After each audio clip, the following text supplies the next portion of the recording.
Welcome back to Old School Sports and our Out of the Park Baseball 23 playthrough of the Colorado Rockies. I wanted to start this episode off first thanking all of our viewers and subscribers. We recently hit 500 subscribers to the channel, which I know means we are still just plankton in the ocean that is YouTube. But it's a nice milestone for us, and hopefully we'll hit 1,000 some point over the next year or so. That's certainly our next goal. Also wanted to let everyone know that we're nearing the end of this Colorado Rockies series. I'd like to get another couple seasons out of the team, hopefully, but we have OOTP 24 coming out in just about 3 weeks, and going to certainly be turning my attention there when it is released. Probably won't start a long-term save until after the first patch or two are released, so I'm guessing that will be sometime in early to mid-April, but plan on maybe doing a few shorter mini-series that don't involve a long-term save in the early days of OOTP 24 in a few weeks before deciding what we're going to do for a long-term save, similar to what we ended up doing with Kansas City, Pittsburgh, and now the Rockies in OOTP 23. And those Rockies are coming off of a World Series victory. Our fourth season as general manager of the team. We're in the playoffs each of the last 3 years, and finally not just won a game in the playoffs this year, but we won 3 series in the playoffs this year, including the World Series over the Los Angeles Angels. So from that perspective, everything is going well. Ownership just gave us a decent boost from $288 million to $316 million in terms of our budget history.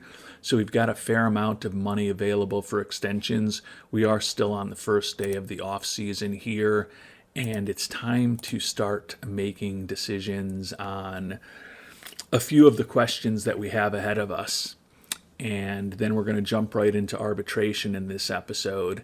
And you may remember from the last episode, one of the quirks of OOTP is that when a scout in particular leaves your team, which ours has, and we do have an offer outstanding to fill that role, and we've got offers outstanding to fill all of the other holes in our farm system at this point. But when a scout leaves, your scouting reports, even on your own players, instantly disappear. So we're without a head scout right now. Obviously, we want to get somebody on board as soon as possible because free agency will be starting in just over 3 weeks. I think we have a good sense of who the top players who are going to be on the market are. We've obviously been playing this sim for over 30 seasons, or exactly 30 seasons, or 31 seasons at this time. If I could do some simple math, we started in 2022. It's 2052 now, so 31 seasons. So we've got a good background with the league at this point and kind of know who some of the big names are. That said, hopefully we will have a scout on board in the next couple of days, which will give us the opportunity to start scouting some of the top players who may end up being on the free agent market. Because when we look right now at the upcoming free agents, you can see that our scouting accuracy has unfortunately dipped to low and average on just about everyone who's going to be out there from the very high levels that it was before when we did have our scout on board. So hopefully we can get those numbers back up on the top free agents that are going to be out there over the next couple of weeks. But turning back to the key decisions at hand, we have option year decisions needed on both Latrell Young and Ethan Mingo. Latrell Young, left-handed pitcher, working out of the bullpen, going to be 37 years old in a little over a month. He is durable. He's got the stamina to start at this point with his third pitch being a below-average sinker. Would prefer not to have him in the rotation. But he was effective for us this year working out of the pen, 4-0 record, 2.95 ERA, 1.2 WAR on the season. Given that we also have another one of our big lefty relievers headed to not necessarily free agency, but arbitration, and Victor Fields is going to be making potentially close to $7 million next year. I'm just not sure if I want to be spending $7 million on a left-handed middle reliever. He also was very good for us this year with a 3.34 ERA over 94 and a third innings. You can see he's been a pretty exceptional pitcher since we brought him over. He is a guy who would prefer to be a starter. We have not used him in that role, and he's obviously been very effective out of the pen. So we've got a decision to make on him in arbitration as well. But given that the amount of money that we're going to have to spend on Latrell Young is not that much at $1.7 million, we are going to go ahead and execute that option, bring him back as an option if we needed to trade him because we got into a difficult financial situation or wanted to add a huge salary on the team and he was someone that we needed to clear out. I don't think with the amount of money he's making, he would be that difficult to trade. Ethan Mingo, on the other hand, we've got a team option for him at $4.3 million. At this stage of his career, going to turn 35 next year. He is also a average-ish kind of major league pitcher, and he's also one of the few people that we still have on the team. I think the only pitcher we had on the major league team this year who is not more ground ball focused in terms of what he generates from hitters. So he's not a perfect fit for us. His control is also getting pretty weak. He was solid for us this year, but he did end up missing out on the playoff roster until we got an injury to Will Lucio, which did allow him to be on the playoff roster for the World Series. But at $4.3 million for someone who is, in my opinion, kind of a generic right-handed bullpen arm, we are going to void that contract year and let Mr. Mingo go to free agency. Taking a look at our free agent eligible players, Ethan Mingo, obviously we just decided not to exercise our option on him, so he's headed to free agency. We will submit a qualifying offer to Elijah Moore. Our hope is that we can get him signed. It looks like, even though he's looking for close to $40 million a year, we do have money to potentially sign him. You can see we've obviously opened up a little more money now with refusing that team option on Mingo. And we've still got a few other arbitration players that we may not bring back, which would open up some more money for us. So we are going to try to retain Elijah Moore. He could be the MVP of the National League this year. Looks like he's angry with his role on the team. Might be his expected role as the middle of the lineup, and I think that we may have been batting him fifth. I think it's only third or fourth that with the OOTP programming, get the credit for that. But regardless of his anger, he's coming off a season where he was 12 points away from winning a Triple Crown. Teammate Robbie Carrillo with a .312 batting average won the NL batting title this year. But Moore led the league in doubles, homers, ribbies, slugging percentage, and OPS. Captain personality in our clubhouse, and obviously now a World Series champion. Not an incredibly important defensive player for us. He's a pretty mediocre first baseman, but even with the fact that our scouting accuracy is only average on him, definitely stands out with his contact, his gap power, his home run power, and his good eye. And you can see all of those things in the numbers he has put up for us in the 2 years since we picked him up in that trade with Seattle. So we might as well just think about it. He's looking for 10 years at about $37 million a year. I don't know that we want to go that long. I don't know that we want to go that high. I also do know, as we just talked about, that I am not going to likely be playing this sim for the next 10 years unless something really funky happens with OTP24 and its anticipated release. So there is part of me that thinks I could just like be real sketchy and offer him a real short contract, or offer him like a contract that is really backloaded with years that I would never pay or never play. I will backload the contract a little bit, but I don't want to get too gamey with what I do. But I don't know that we want to give him a 10-year contract either and saddle whoever mythically takes over these Rockies when I finally do retire with a potentially difficult contract. So I'm going to give a little thought to how we should proceed here, and let you know what I decide. It's definitely going to be fewer than 10 years, and the average money may be a little less than he's looking for, but he was up around $40 million that he was asking for through most of the season. So I think right now to have him around 37.3 is not the worst thing in the world for a player who, as I said, I think could be named NL MVP over the next several weeks.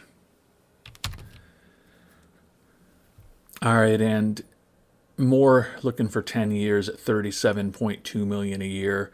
We're going to offer him 7 years at $35.4 million a year, so about $2 million a year less than he's looking for, 3 fewer years. We do include the player opt-out, no team options, and the contract will get more expensive over time into the years that we're likely not going to be playing with the Rockies, but I don't think the structure of this contract is egregious by any stretch. I don't know if it's going to be quite enough money to convince him, but we'll at least get the conversation going. He's willing to think about it. So we've got an offer out to Elijah Moore, and it'd only be around $30 million for the next couple years, the years that we're most likely playing. So that would give us hopefully some potential room in the budget to add some other talent around him. But certainly he is the key guy that we need to bring back. Ricky Rios was our closer this past year, was fine. Put up a WAR of over 2 for the year, a Sierra of 3.12. His ERA plus and his FIP minus were both good. Looking for $14 million a year for 4 years. I don't want to pay him that much, but I know how much it takes to. I know how much it's going to take to pay a closer. So he's definitely in the mix of someone I'm thinking about. I'm not going to offer him right now. I love his durability. I love his extreme ground ball tendencies. I love the great movement on his pitches. What I don't love is his age. He's 35. The fact that his second pitch is only kind of major league average. He's getting increasingly reliant on that fastball, and his control is only average. And keep in mind, these are all low scouting accuracy at this point too. Previously, we don't even see our head scout's former reports here when he retires.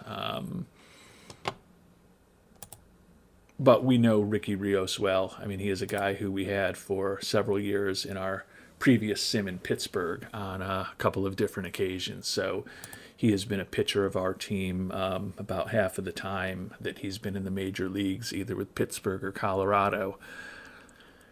Still have to think about him a little bit more. Tony Piggy, who we had in the minors, excellent defensive shortstop, was up briefly with us. Not going to get a compensation on him. I mean, I love his glove, but the guy is not a major league hitter. He's looking to make over $2 million a year on a major league contract. That's not something we're going to do. So right now the focus is thinking about our arbitration eligible players and what we want to do. Danny Ruiz is a easy call. The center fielder, after we traded away Mr. Padilla during the season this year, took over as our starting center fielder. Very good defensively, excellent range out there. Although, again, this is OSA scouting. I don't think our scout had him quite that high. I think our scout thought he was a 70 range. But respectable offensive player who is excellent defensively, durable, feel pretty comfortable that he's going to be out there playing great defense in center field more often than not. Arbitration number about $9.45 million. So let's see if we can bring him in at about $9.1 million for next year. And he's willing to think about that. And we'll keep working through the arbitration eligible players. I'm going to offer Ortega. I'm going to offer Tarazas. I'm not going to offer Tony Caceres, who we had on as a utility infielder this past year. Just feel close to $8 million for a utility infielder is a pretty big nut and more than we want to pay. Backup catcher Chris Rodriguez. I don't love him. And he's out of option years now. But at only a little over $1 million, may bring him back just as insurance and then try to find somebody better in free agency or through the trade market, but have him as an insurance policy that we could pretty easily trade away if we do find somebody better. And then Fields is going to be the decision that we're going to fret upon the most, given that we really like him. He's a nice left-handed arm, particularly out of the bullpen. He can start if we need him to. I'd prefer him to be in a bullpen role. And the issue there is that I just don't know that I want to be spending $6.5–7 million on a guy who is likely to be a bullpen arm for us and not a closer. All right, so I've made offers to Ortega, Tarazas, and Rodriguez to bring all of them back. We're not going to offer Caceres. With Fields and with Rios, I'm going to hope that we get our scout on over the next few days, and I can scout those two guys and also scout kind of the top end of the free agent market as far as pitchers and just see what exactly we are dealing with out there. If we think that there's a bunch of closers that could fit the bill, maybe we move on from Rios. If we think there's a bunch of decent left-handers that are close to as good as Victor Fields that might be cheaper for our bullpen, then maybe we move on from him. But if the pickings in the prospective free agent market are not that interesting to us, then maybe we keep both of those guys. So hopefully we'll have a scout on over the next couple of days, and we can relearn the entire major leagues and how good these players actually are. So we'll start to sim ahead, see if we can get those arbitration-eligible players signed, see if we can also get a number of minor league free agents signed, and then also some minor leaguers in our system that are coming up for free agency who we've offered extensions to. We did get a 10-point bump in fan interest after winning the World Series, so would expect, hopefully if we sign some of those arbitration-eligible players, I'm hoping a few of them are popular, and that'll push us back up over 100. Particularly if we can get Elijah Moore signed, then I'm going to feel pretty good heading into the offseason because we don't have a ton of huge holes to fill. Obviously, we were a championship team this past year, and right now the only players we're potentially going to lose are a right-handed reliever, a closer, a utility infielder, and a left-handed reliever. Otherwise, we're kind of bringing back everyone who contributed. So with potentially $30 million-ish to fill those potential holes, I think we're in pretty decent shape financially right now. And we do have some good news. Our new scouting director, Zane Collins, has agreed to a contract. Still struggling to bring a hitting coach on board. We did hire a couple of the minor league managers that we are looking for. So we're just going to need to make an offer for a hitting coach. But we do have Zane Collins on board. He's a highly favored tools scout. He's good at everything, which is obviously good. Our preference is to have someone who really excels in international scouting and then to put a ton of money into scouting and scouting particularly internationally in our scouting budget. As you can see right now, we've got a 41% allocation of our budget there. But he's good at everything. He's a highly favored tools guy, so hopefully he can project what these players could potentially become fairly well. So with that, we are going to get him scouting our free agents to be and some of the other potential free agents to be over the next week or so. And hopefully by, say, November 10th, we'll have a better idea of whether we want to be making offers to our players that we haven't made offers to yet. We do have until the 19th for salary arbitration and the 21st for free agency. So I feel like we got about a week and a half to hopefully get a few scouting reports that we need to feel a little better about what exactly we have or don't have in the likes of Mr. Rios and Mr. Fields. So we will request scouting reports on both of them right now. And then, as I had talked about, we're also going to go ahead and try to aggressively scout some of the interesting potential soon-to-be free agents just to get a better sense of what the potential alternatives for Mr. Rios and Mr. Fields might look like. And some good news, catcher Chris Rodriguez signed his arbitration offer, or his offer to avoid arbitration. Much more importantly, Elijah Moore has signed the big extension that we offered him. Alex Ortega avoiding arbitration with him, and Rogelio Terrazas avoiding arbitration with him, and Danny Ruiz avoiding arbitration with him. And we're still trying to track down that hitting coach, but looks like the fans were generally excited about all of the extensions that we have gotten signed here in the very early days of the offseason.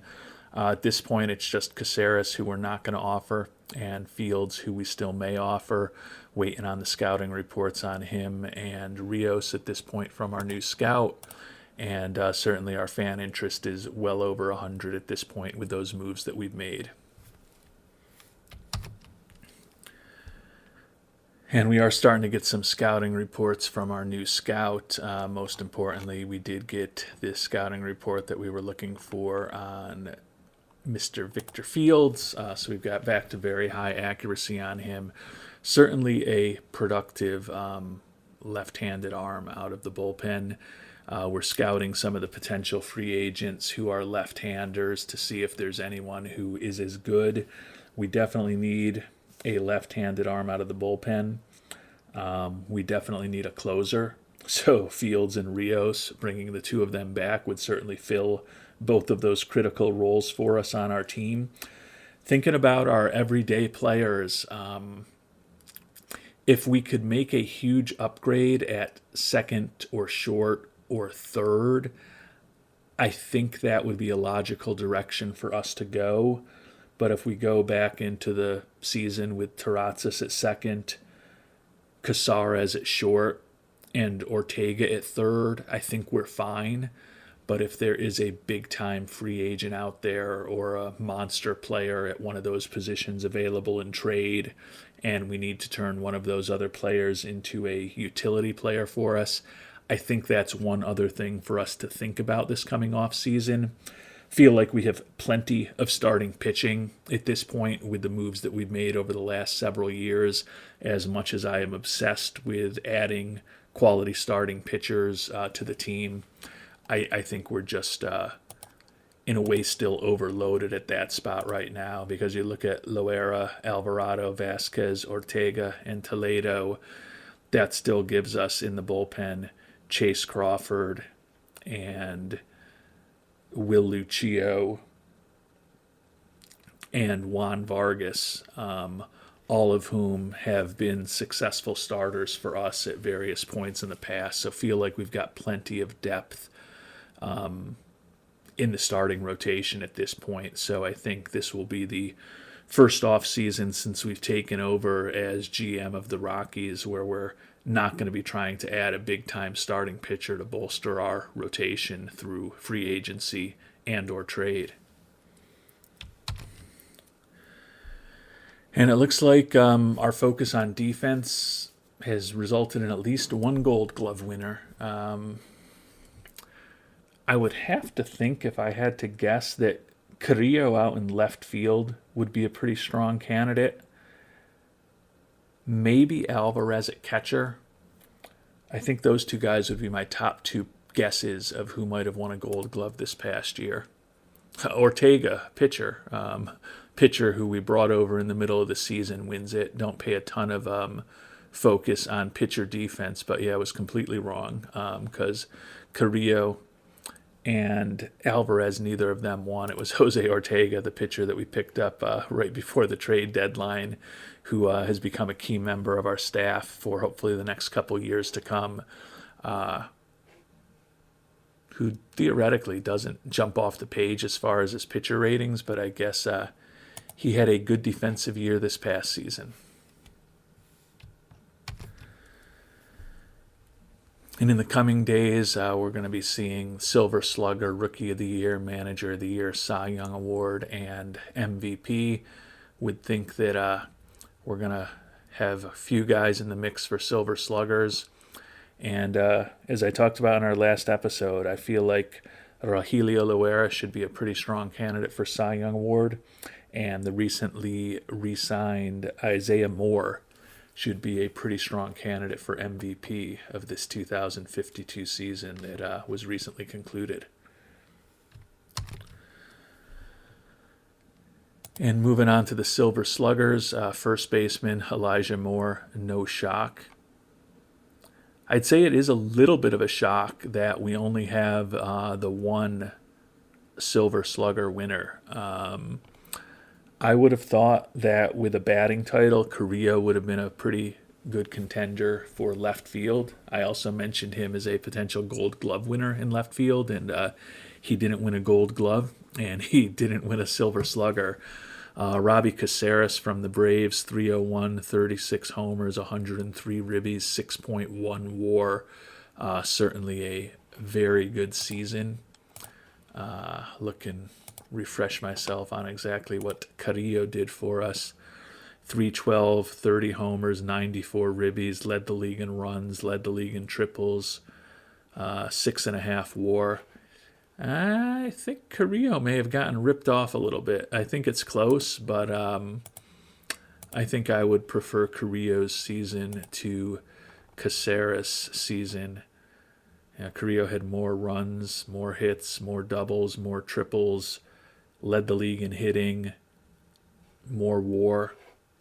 It was close, but I'm obviously going to probably lean towards our player. And you can see the Braves were loaded with 3 Silver Sluggers. So we'll move on to the rest of the awards, and we've also getting to the point where we're going to need to make some decisions as far as Mr. Fields and Mr. Mingo. Taking a look at the scouting task list, it's still going to be a few days till we get some of those reports, so I'm going to try to stretch things out as long as possible, and hopefully if we make good offers to those guys, we can still get them signed before the free agency deadline and the arbitration deadline, respectively, in the cases of Mr. Rios and Mr. Fields, if we decide that trying to get them signed now makes more sense than chasing after some of these potential free agents. And probably not surprisingly, after a 104-win season, the best in baseball, Nick Hartman, Manager of the Year. And now just waiting to find out on Cy Young and MVP. As I mentioned, I think we have pretty strong contenders for both of those awards.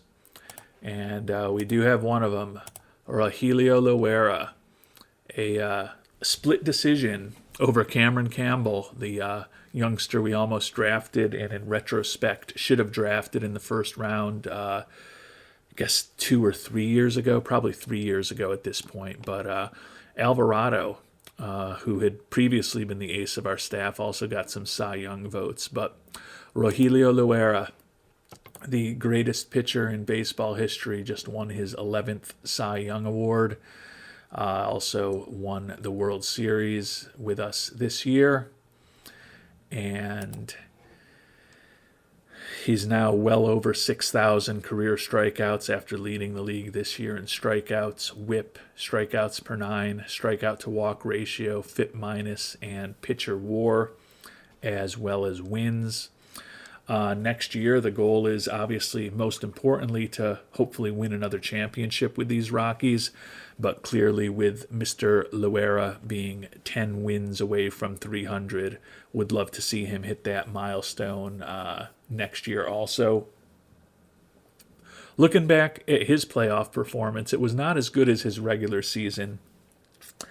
One of our frequent commenters, Three Quarters Badger, commented on kind of the pitching performance of our team in the regular season versus the postseason. And overall in the postseason, we were pretty much the exact same kind of pitching staff that we were in the regular season. But Loera, although he was 2-0 for us in his 5 starts, his 4.10 ERA was almost a run higher than it was in the regular season. And his control was just not good, with 18 walks over 26 1/3 innings. Again, he was 2-0 for us, and he was the starting pitcher when we won Game 7 of the World Series. But that 171 whip that he did put up this past postseason was not exactly what we would expect from him. But he is a Cy Young Award winner for the insane 11th time in his major league career. We've won Manager of the Year. We've won the Cy Young Award. Now the only question is whether we'll get a MVP from Isaiah Moore. And it doesn't look that we did, so we'll have to see. We'll go to the general news and see who ended up winning the Cy Young in the AL, and then the MVPs in and then the MVPs in both the AL and the NL. Obviously, we would have gotten a personal message if it was Mr. Moore who had done that. So it looks like I'm guessing he probably just missed out. AL Cy Young Award to Alex Mills, unanimous winner after a 16-8 record, 2.32 ERA, and 304 strikeouts in just 186 1/3 innings. AL MVP is Ali Ashby of the White Sox, unanimous winner after hitting 320 with 59 homers and 141 runs driven in. So a monster year for him. Rich Gilbo, who is a guy that we looked at as a potential draftee many years ago. He went number 1 overall. We didn't have the number 1 pick, but he had a big year for the Yankees. And then Isaiah Hill, former star of ours with Texas, also had a really big year with the Yankees, as both of those players continue on their quest for the Hall of Fame. Angel Aguilar, a guy that we traded away from Pittsburgh a few years ago, or many years ago at this point, also looks like he had a nice bounce-back season after a 2051 that was lost to injuries. And here in the National League, looks like Tony Castellanos of the Braves had a real big year. So I'm guessing, he can see. Actually, he's got to play an important defensive position. Yeah, center field. So he's a really good center fielder. Did he win the Gold Glove? He did win the Gold Glove in center field. He also won the Silver Slugger in center field. Wow. I mean, he led the league with 8.8 WAR and that 163 WRC plus. And I think the WAR and his excellent defense is what gave him the advantage. But clearly, if you're just looking at the amount of black type, or in the case of OOTP, red type in the player's season, Elijah Moore leading the league in doubles, homers, ribbies, slugging percentage, and OPS. Probably on the margin a little more impressive than leading the league in WRC plus and WAR, just because as important as those stats are, there are various ways to calculate those, and there are various thoughts on some of the methodologies that go into calculating them. But regardless, Elijah Moore did get 2 first place votes, but he is the runner-up this year. Our former first baseman Jamel Cohen finished 4th in the voting. Carrillo was 5th.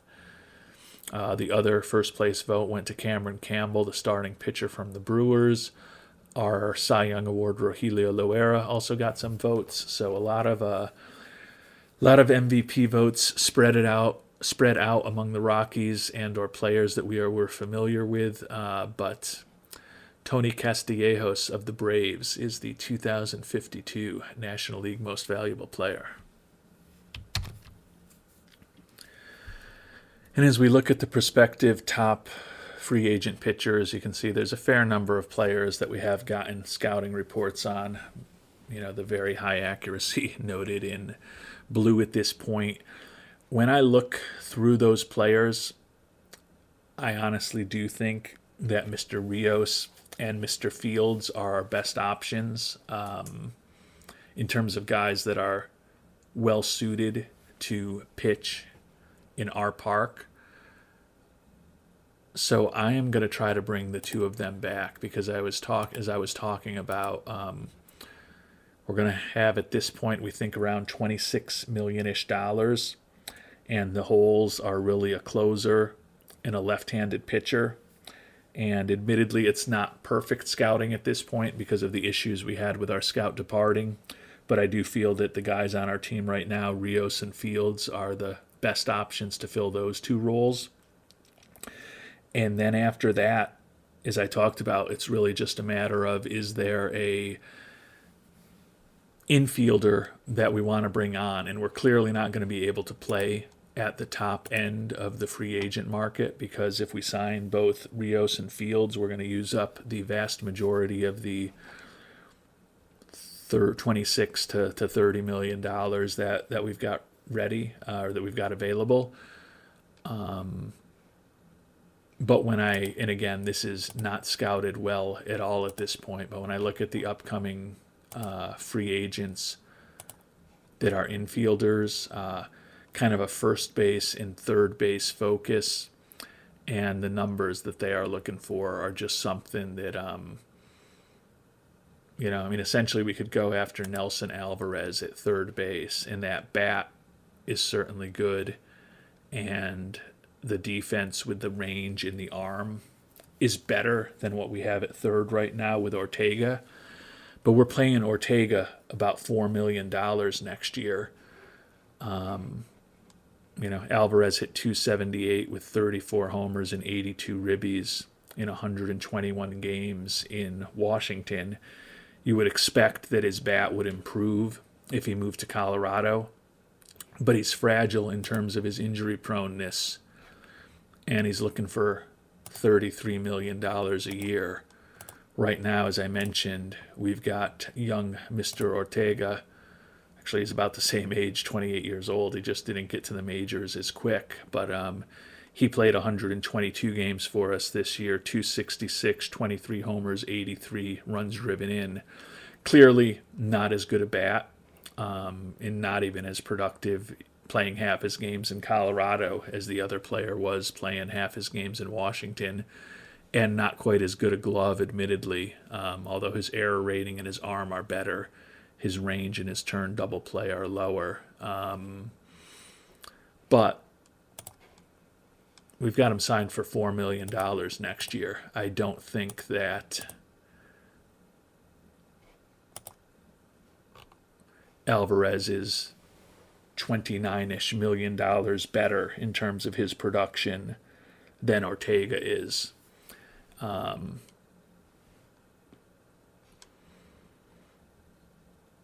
So I think we're going to try to make offers to Fields and Rios, and see if we can bring those guys back. Fields, obviously, we've got the arbitration rights. His number 6.825 million, although supposedly he wants 8.4 million. Looks like he only wants 7.5. I'm not sure where that 8.5 million figure came from, or that 8.4 million figure, because I certainly never offered him that. So sorry, 6.825 arbitration number. So I think 6.5 is going to be pretty close to the borderline of what we might be able to get him for. Don't want to guarantee him a starting role. He's willing to think about that. So we will potentially have Mr. Fields back next year. And then Ricky Rios, as I talked about, I don't love that the knuckle curve, now that we have a better scouting report, is below average at this point.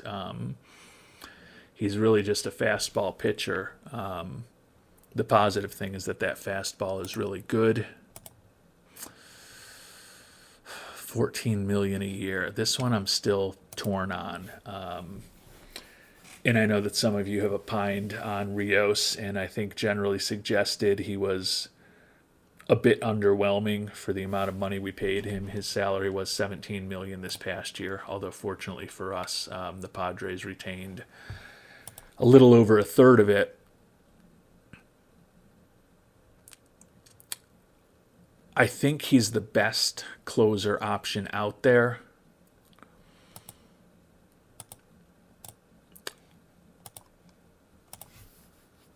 But I'm willing to maybe let him hit free agency. I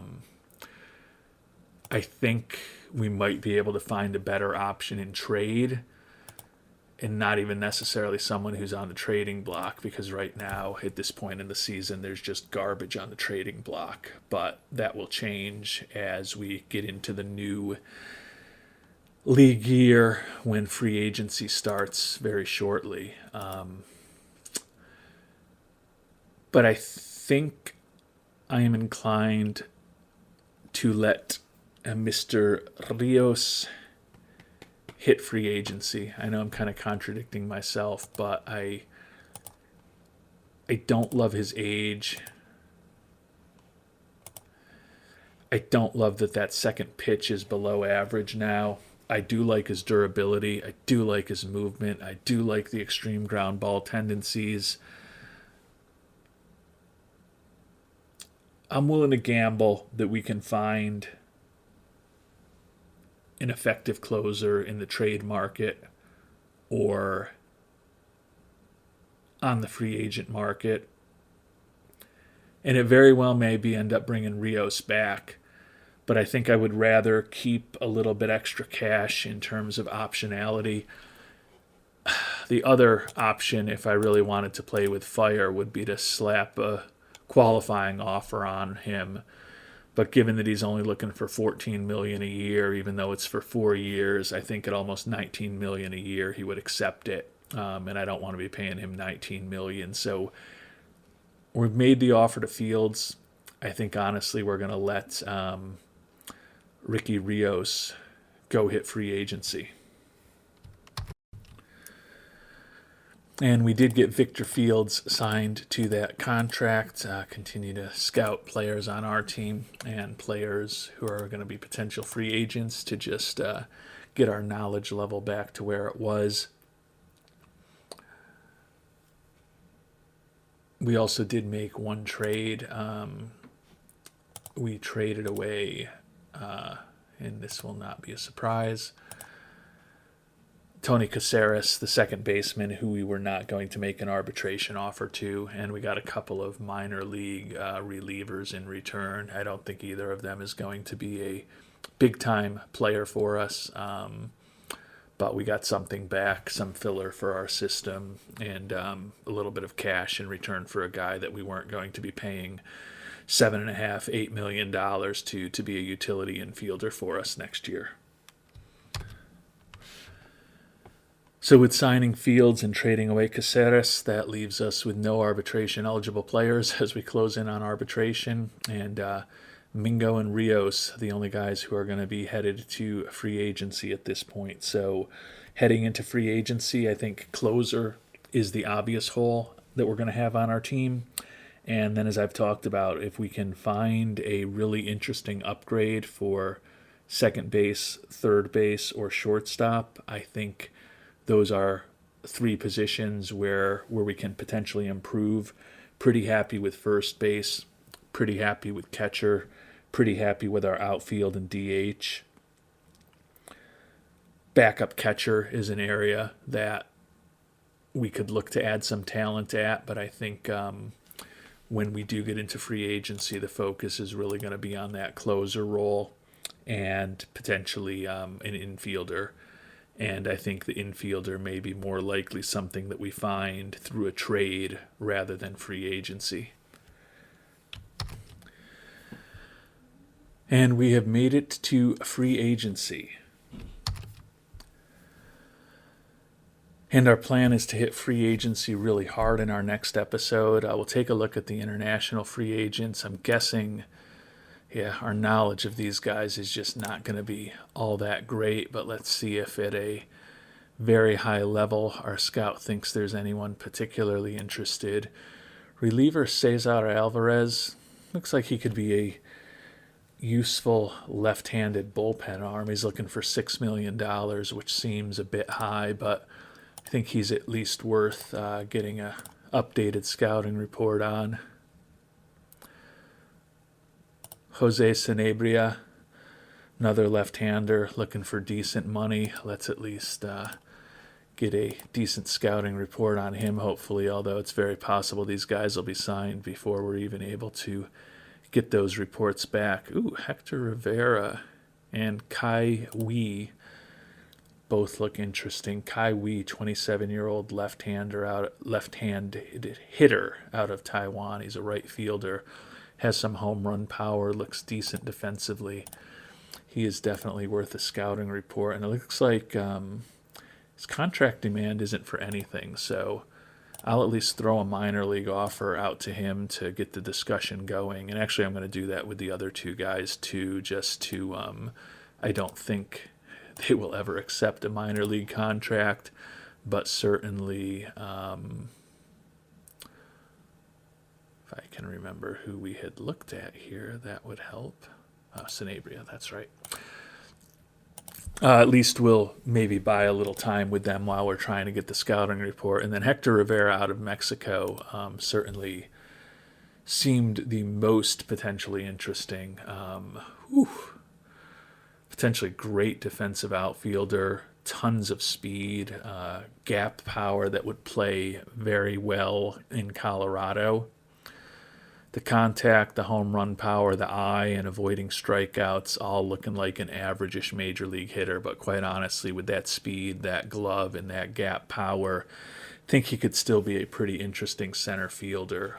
We're certainly going to scout him, and we'll insult him with a minor league contract just to let him know that we are interested while we're trying to acquire that more detailed and more accurate scouting report from our new scout, Mr. Zane Collins, who has been very busy for us. The broader free agents, not a lot of the positions that we need. Ivan Blanco at third base. I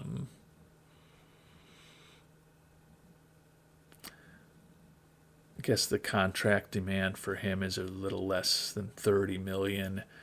Think it's a similar story, quite honestly, to Alvarez, where I would agree that both of these guys are better than Ortega, but I don't know that I want to be spending $25, $27, $28, $30 million more a year for these guys than I'm spending on Ortega right now. Ricky Rios, supposedly looking for 18, so maybe we'll regret not trying to sign him for around 14. Another third baseman, Tony Soto. Again, he's fragile. He's 36, soon to be 37. His bat probably a little better than Ortega, but I don't know that it's worth $20 million a year plus. Jaden Bethel, he's a guy to think about. He's kind of the guy that I had thought could be our Rios substitution. Unfortunately, he's looking for almost as much money as Rios, and he wants to be a starter. But he does have good movement on his pitches. He is an extreme ground baller. He does have a 3-pitch arsenal. He's durable. For about the same kind of money that Rios is looking for, I think I might be inclined to go with Bethel. I think either of them would be fine as a closer for us next year. It's going to be a matter of what the financial situation really ends up looking like for us. And right now, it looks like we've got about over $40 million. So we can essentially sign anybody we want, and we can probably take on any contract that we'd want. So it's going to be an interesting free agent period for us. We don't have huge holes. We talked about closer is the obvious hole. Would love to upgrade at infield. Would love to upgrade at backup catcher, or maybe even bring on a star catcher and move Alvarez to a backup. But we don't have a ton of holes to fill, and we've got a ton of money to spend. So I think we've got the opportunity to get pretty creative, not just in free agency, but potentially in the trade market. Because at this point, we still have the number one farm system in all of baseball with 6 top 100 prospects. So we've got ammunition to go and bring on some big-time players potentially who can help us now. And again, wouldn't necessarily be thinking this way if it was January in real life rather than the beginning of March in real life. But with OOTP 24 coming out in just 3 weeks, there is an argument to just kind of dump some of these prospects for guys who can help us now for the next couple years while I'll be playing this playthrough, and just try to win another championship at least over the next year or two, however long I'm able to keep playing in Colorado. So if you have any thoughts on the ethics of what I'm proposing there, would love to hear them in the comments down below. And if you've got any thoughts on what we should potentially think about doing in a free agency, or what we've done so far in terms of the players that we've brought back, would love to hear those as well. Until our next episode, thanks so much for watching, and hope you have a great day.